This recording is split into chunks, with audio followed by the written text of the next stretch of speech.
Hola chicos, bienvenidos a un nuevo vídeo o bienvenidos al canal si sois nuevos. Yo soy Ricardo y como podréis leer por el título, hoy vamos a hacer el book tag de Don Quijote. Antes de empezar, aquí tengo mi libretita con la chuleta.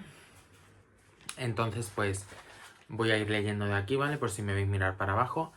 He de decir que he tardado bastante en subir un nuevo vídeo, pero es que he estado trabajando, ya lo dije en mi último vídeo creo, desde agosto estoy trabajando de recepcionista y vengo a mi casa y no me apetece leer. También le he estado dando prioridad a la escritura porque es algo que este año he abandonado completamente. Entonces estos meses me ha apetecido más escribir que leer. Yo no puedo hacer las dos cosas a la vez. La gente que dice, porque hay muchísimos autores que dicen, tienes que leer mientras escribes tal, soy incapaz. Es como una sobrecarga de palabras en mi cabeza. O leo o escribo. Me cuesta mucho compaginar ambas. En fin, este mes me he tomado un descanso de la escritura y he tenido más tiempo para leer y ya he ido pues leyendo nuevos libros. Pero claro, es que desde agosto no tenía libros nuevos de los que hablar y era volver a repetir una y otra vez cosas de los mismos libros. Entonces ahora me apetece grabar un vídeo, me he metido en mi canal de confianza No Solo Clásicos, como siempre lo recomiendo, lo dejaré por aquí abajo. Y he visto que hace un tiempo ella hizo, Marta, el book tag de El Quijote. Yo lo he encontrado en el canal de No Solo Clásicos, pero es original del canal de Trota Libros. Entonces pues dejaré ambos por la cajita de descripción, vosotros pasaros por los dos y tal. Y así veis las distintas opiniones. Ya os digo que Marta tiene libros completamente distintos a los míos.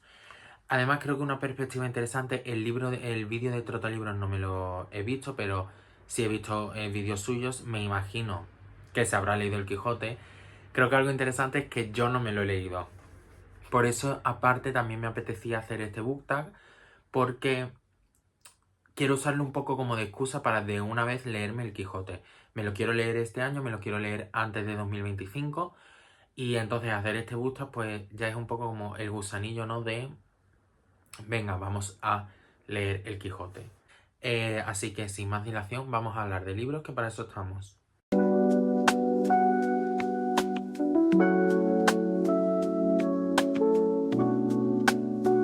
La premisa número uno es Alonso Quijano, un libro con un personaje inspirador. Bueno, Alonso Quijano es el Quijote, el protagonista de la obra de Cervantes, ¿no?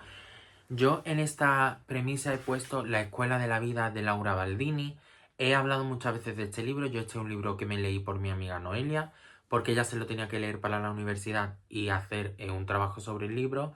No le apetecía, así que yo leí el libro y le hice un resumen. Yo me esperaba que era un libro de universidad, en plan, me voy a leer ahora aquí un libro que va a ser un tostón, no me va a gustar y tal, pero la verdad es que le di 5 estrellas, se acabó convirtiendo en uno de mis libros favoritos y me gustó muchísimo. Este libro cuenta la historia de María Montessori, un pilar, ¿no?, en la pedagogía, creadora del método Montessori, originaria de las escuelas Montessori y tal. Entonces, pues es un personaje inspirador por su contribución a la pedagogía en general, pero además lo que cuenta el libro de su vida: fue la primera mujer en Italia en estudiar medicina, tuvo que enfrentarse al machismo de la época, ya no necesariamente un machismo como tal, porque en esa época yo no sé si el machismo como concepto, como el que tenemos hoy en día, existía, sino que era el la sociedad de la época, que la mujer no tenía derecho a nada, ¿no? Y ella fue la primera que rompió ese techo de cristal, por así decirlo, y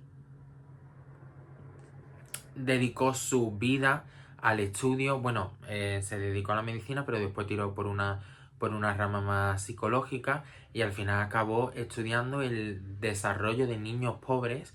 Además, algo que a mí me gusta mucho en el libro es cómo muchas veces se tildaba, y yo creo que hoy en día se seguirá haciendo, a niños con pocos recursos como tontos, por así decirlo. Es un niño que no vale para nada, que no sirve para nada, que no sabe estudiar, que no sabe sumar, que no sabe las cosas básicas de una persona inteligente, pero ¿es realmente porque tenga algún problema de desarrollo madurativo, desarrollo mental y tal?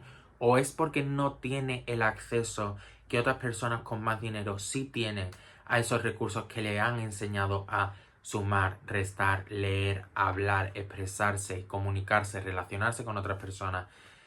Y a mí me pareció el personaje de María Montessori en el libro muy inspirador. Después, leyendo otras cosas de María Montessori, pues no era una persona intachable, pero bueno, es que nadie lo es. Pero yo os animo a leer el libro y ya después, por otro lado, investigar la historia de María Montessori.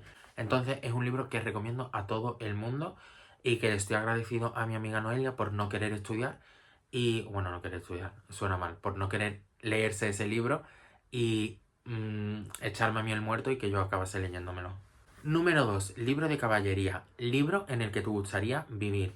Como todos sabemos, el Quijote es un libro como una sátira, ¿no? Una burla a las novelas de caballería y el personaje principal, el Quijote, perdón, está obsesionado con los libros de caballería, hasta el punto que se forma sus propias historias y sus propios libros en la cabeza. Entonces, ¿en qué libro me gustaría a mí vivir? ¿Qué libro tengo en la cabeza y tal? Pues a ver, tengo unos cuantos. A mí el mundo que más me encanta de la literatura, de todo, es el mundo de The Witcher. Em, Seguro que habéis visto la serie en Netflix, si no tenéis los libros, si no tenéis los videojuegos.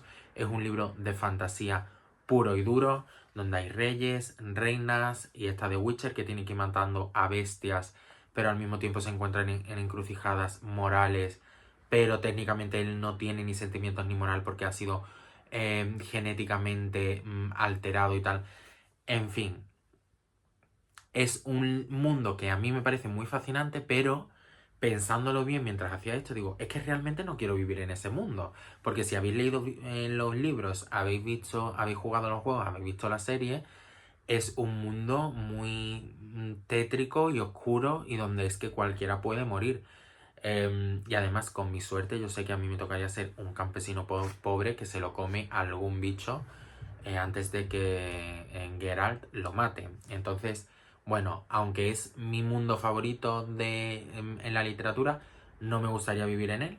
Sin embargo, La historia interminable es uno de mis libros favoritos y además es un mundo en el que me gustaría vivir en el libro que se está leyendo Bastián, en el libro de La historia interminable.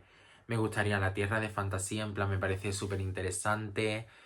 Me gusta esa premisa o ese toque de que es un libro que se sigue escribiendo conforme pasa el tiempo, que nunca es el mismo libro, nunca es mm, el mismo mundo de fantasía, ¿no? Sino que se va renovando. Entonces, me gusta esa idea de que es un mundo que pertenece al lector, que es algo que creo que se parece mucho a lo del Quijote porque el libro de fantasía, vamos, lo que yo entiendo al terminar de leer La historia interminable es que la tierra de fantasía es una tierra imaginaria creada por cada lector que ha tenido el libro de La historia interminable, de la historia real, o sea, de la historia que nosotros estamos leyendo. Entonces, me gusta que sea una tierra imaginaria, pero que al mismo tiempo toma forma en un libro y después de forma real. No sé, me gusta mucho. Yo viviría en esa tierra. Número 3. Rocinante. Libro que te enganchó tanto que te lo tuviste que leer a galope tendido. Y para este premisa tengo un libro que a mí me sorprendió que me enganchase tanto, que fue el poema del mío Cid. Me lo he leído muy recientemente, hará una semana. Ya hablaré en más detalle de él en mi wrap-up. Pero me sorprendió mucho porque cuando me leí la introducción al libro, decía, este libro no te lo puedes leer como una novela. Decía algo así en plan como que no te puedes leer el libro como una novela porque no estaba originalmente escrito como una novela.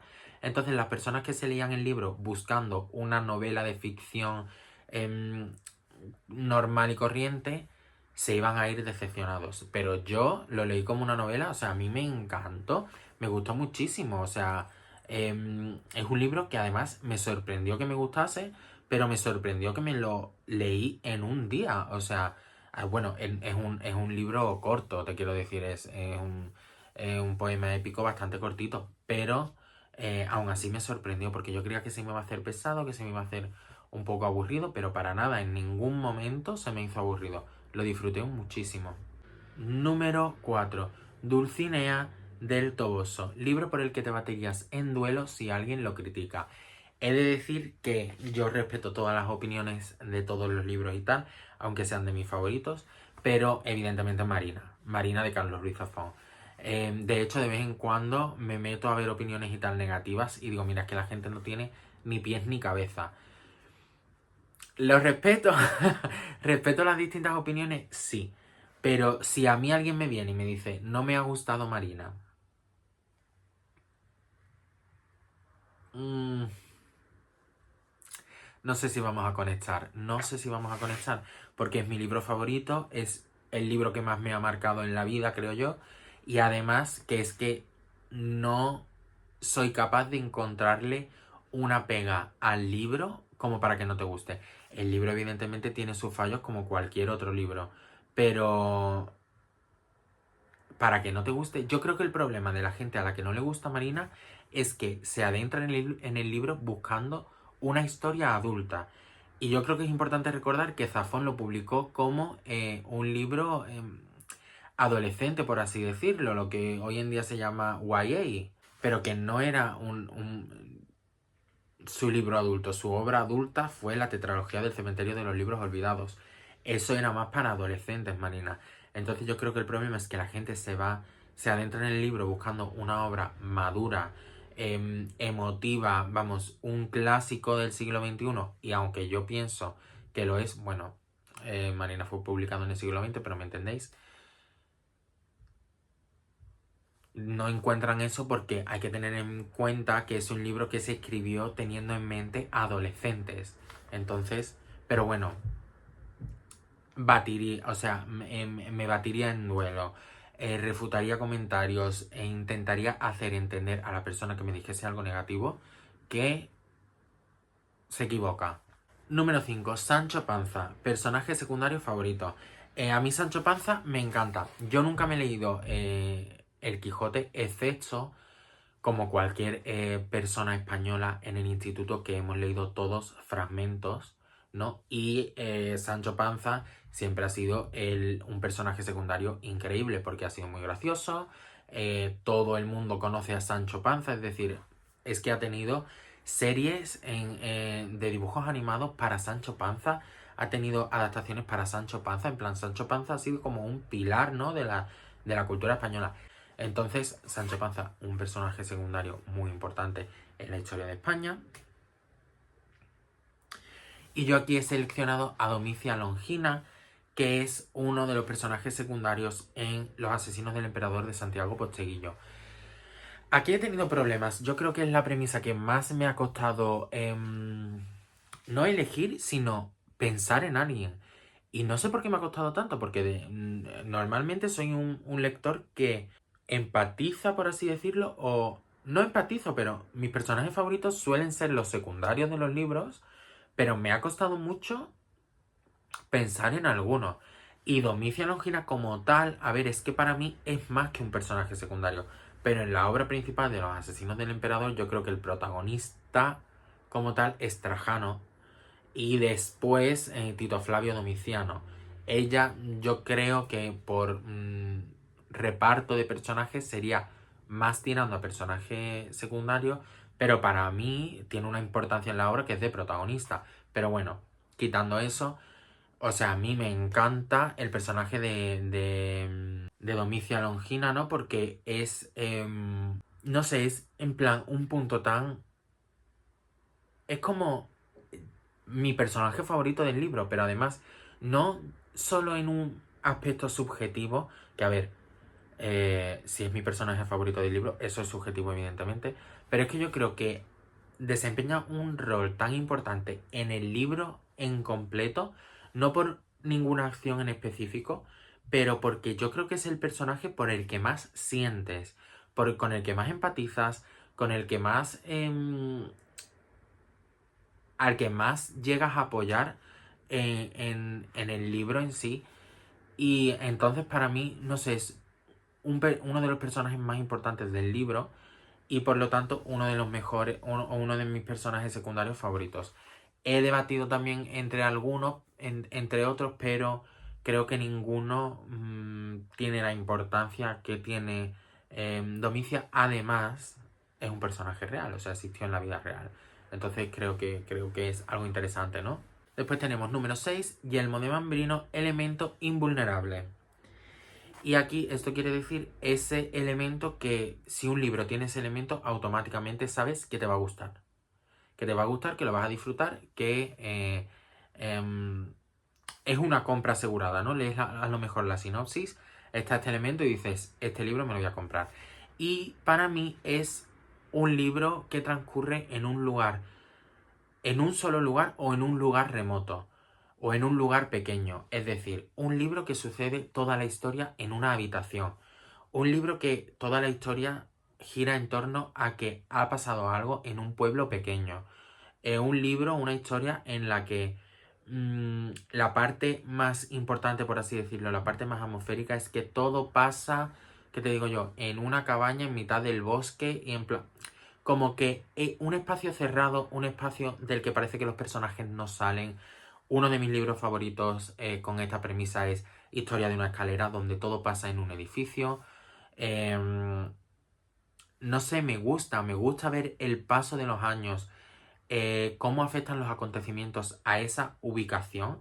Entonces, cuando yo descubro que un libro va a tratar a lo mejor en un pueblo pequeño, o en un edificio, o en una casa, y no van a salir de ahí los personajes, o van a salir lo menos posible, automáticamente para mí es un libro que sé. A lo mejor no sé qué me va a encantar, porque puede ser, siempre sucede, puede ser que haya un libro con esa premisa que no me guste, pero sé que va a haber muy altas probabilidades de que lo disfrute. Me parece fascinante cómo se puede escribir un libro bueno estando únicamente en una habitación y no saliendo de ahí. Me parece talento por parte del escritor, en plan, no solo que sea buen escritor, sino ahí ya no, creo yo, ahí ya no es que hayas desarrollado tu habilidad como escritor, que seas buen escritor, ahí yo creo que ya es talento. Cuando un escritor es capaz de hacerte sentir, de hacer que te guste una historia solo entre cuatro paredes, o sea, para mí eso es a lo que aspiro, es a lo que aspiro como escritor, la verdad. Número 7. Aventura de los molinos de viento. Libro breve que te dejó huella. Y aquí no puedo seleccionar otro que no sea La Metamorfosis de Franz Kafka. Ya he hablado muchas veces de este libro, ya lo he dicho muchas veces. Es un libro que me sentí identificado con el protagonista. Para mí fue un libro que parecía que Kafka lo había escrito para mí o hablando de mí. Me sentí muy identificado, fue un libro que además leí en el momento exacto, justo en el momento en el que me sentía identificado, pero por mi pasado, o sea, yo creo, ya lo he dicho muchas veces, que este libro es una descripción de la depresión y lo leí después de mi depresión, entonces pude como hacer una evaluación propia, por así decirlo, y ver en qué punto estoy ahora, gracias a la vida, a Dios, a todo, que estoy en un momento muy bueno de mi vida, la verdad, y en el punto tan bajo en el que he estado, ¿no? Entonces, para mí ese libro fue como, no sé, significó tantísimo que, de nuevo, no me puedo creer que en un libro tan pequeño viese el momento más importante, pero al mismo tiempo oscuro de mi vida. De nuevo, un libro en el que todo sucede en una habitación. O sea, es que no tengo que dar explicaciones. Después tenemos Aventuras de los Batanes, libros del que esperabas mucho, pero que te decepcionó.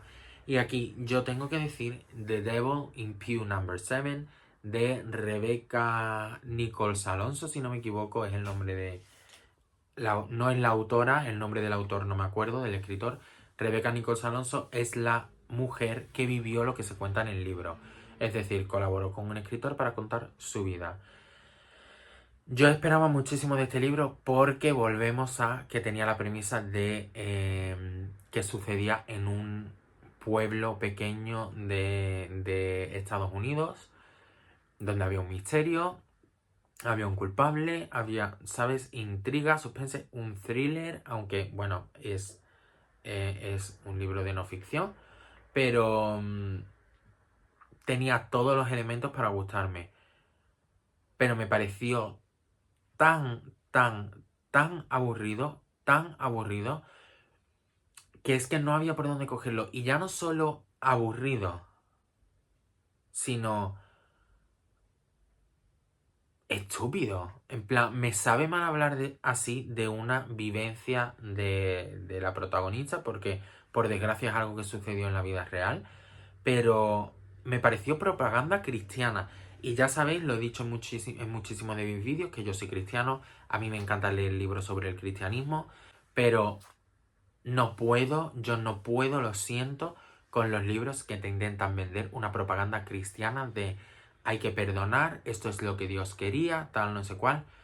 No puedo. Y para mí este libro, me parece que la autora utilizó su vivencia personal traumática a más no poder para hacer propaganda del cristianismo.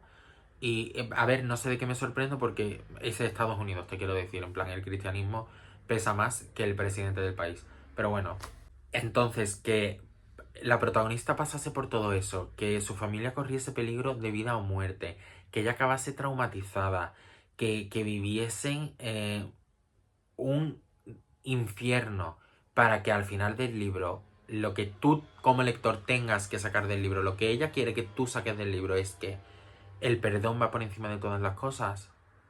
No, o sea, no. Creo que puedo decir confiado que es el peor libro que me he leído en mi vida. Y tenía tan altas las expectativas que me molestó muchísimo.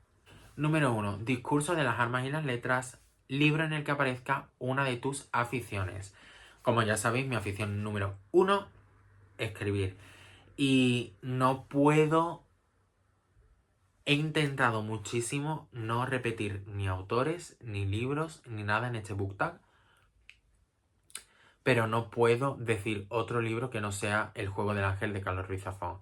Ya he mencionado a Marina de Carlos Ruiz Zafón, pero El juego del ángel es que el protagonista es escritor, te habla de la escritura, todo gira en torno a que a él le encargan que escriba el mejor libro de la historia, se va a convertir en una persona riquísima si lo consigue hacer tal no sé cuál, y su vida se ve en plan trastocada completamente por ese encargo.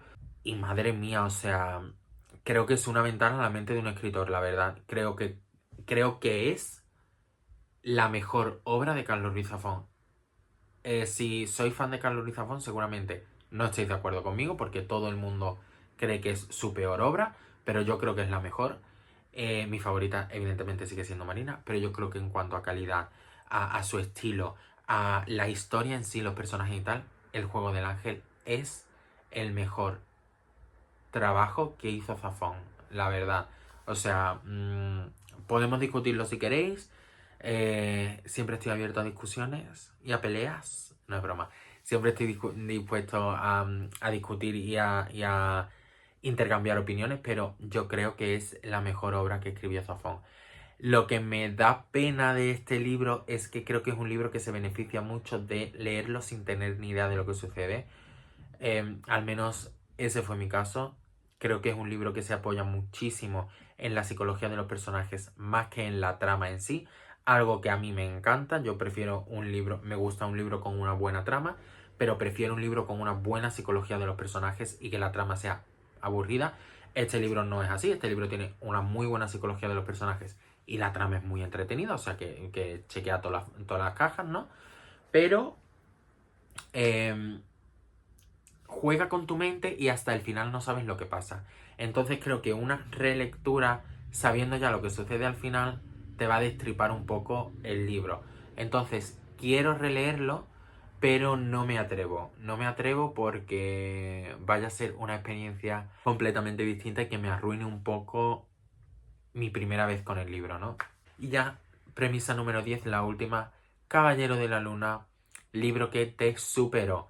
Un libro, cuando digo superó, un libro que te derrotó, un libro que no fuiste capaz de terminarte. No tengo libro que yo haya abandonado. Los libros que ahora mismo he dejado de leer es porque en otro momento tengo la intención de continuarlos. Cuando un libro no me gusta, lo que hago es empujarme a terminarlo. ¿Es algo bueno? Creo que no. ¿Es algo que recomiendo? No lo recomiendo. Pero yo tengo esto en mi cabeza de que si no me he terminado un libro, no puedo criticarlo. Tengo eso en mi cabeza. Si no me he terminado un libro, no puedo dar una opinión con sustancia, por así decirlo, con fundamento. Entonces, aunque odie un libro, me lo acabo terminando. Y por mencionar un libro que me he terminado, pero que estuve a punto de abandonar, y que tenéis un vídeo entero dedicado a por qué odié el libro, es Tan poca vida de Anya Yanagihara. Lo he mencionado muchísimas veces. Como ya digo, tenéis un vídeo entero de mí hablando pestes de este libro. Id al vídeo si queréis saber por qué estuve a punto de abandonarlo, pero es una de las peores lecturas que he hecho en mi vida. Y bueno, terminamos el vídeo en una nota negativa recordando Tan poca vida. Es un libro que no quiero recordar. En mi cabeza ese libro ya no existe. Pero bueno, hasta aquí el book tag de El Quijote. Como ya he dicho, yo saqué este book tag del canal de No Solo Clásicos de Marta.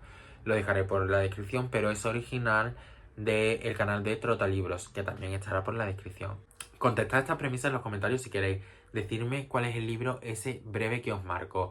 ¿Cuál es el libro que fuiste con muchas expectativas y os decepcionó? Vuestro personaje secundario favorito. ¿En qué mundo querríais vivir? O sea, decirme en qué mundo os gustaría vivir. Y bueno, eso es todo, chicos. Espero que tengáis mucha paz, mucha salud y mucha felicidad. Y nos vemos en un próximo vídeo. Adiós.